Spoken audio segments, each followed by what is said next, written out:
26 in Ferguson, Missouri, where young Michael Brown was gunned down by one of the occupying cops in our communities. This is a march that was called by a church and a number, or at least two different kinds of organizations. And it was a march that is a part of an obvious plan to smother the resistance of the people.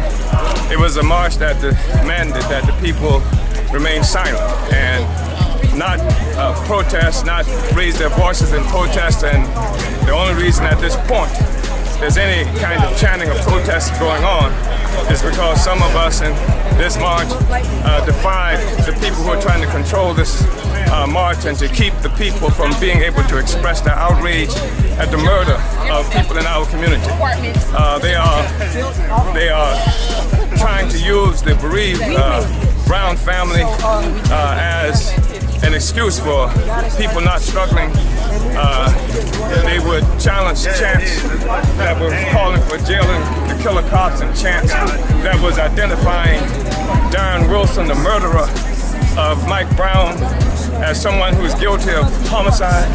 They would challenge the chant calling for the people to be organized and to resist with chants of Brown family stay strong.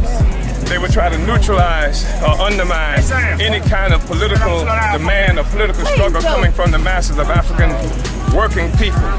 The people here in Ferguson clearly want to resist and will resist. And there's an obvious attempt being made by all kinds of forces to smother that resistance and to take any kind of a militancy away from the people, to simply try and organize the people to unite with this demand, as though the Brown family is the only black people that's affected by the fact that in America, every 26 hours, at least one black man is murdered. That in America, according to the FBI, a white policeman kills a black person at least twice a week. And yet, what they are trying to do is to smother this resistance, smother this struggle, and give the impression that it's all about just one person. And of course, all of us are concerned about the Brown family. But they didn't know the name of Michael when they gunned him down. He was just a black person. And we are out here standing up for black people. That's why we're here. That includes the Brown family.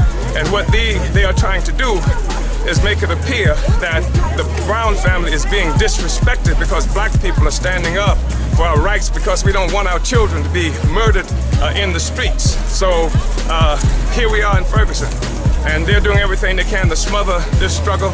Police are everywhere, all kinds of police, county police, state police, you name it. If there's a police organization, it is here in Ferguson. So the people are going to resist, the people are resisting, and they're not going to stop that by trying to nullify the militancy of the masses by defining the struggle as about one family and about one person. Black people want freedom. Black people are going to struggle for freedom, and the masses of black people here in Ferguson are the symbol of the resistance of black people all around this world. We're going to fight it and be free, and that's the way that's going to be. So notwithstanding what they're trying to do with this march, the struggle continues. Black people are going to be free, and we're taking it by any means necessary. Uhuru.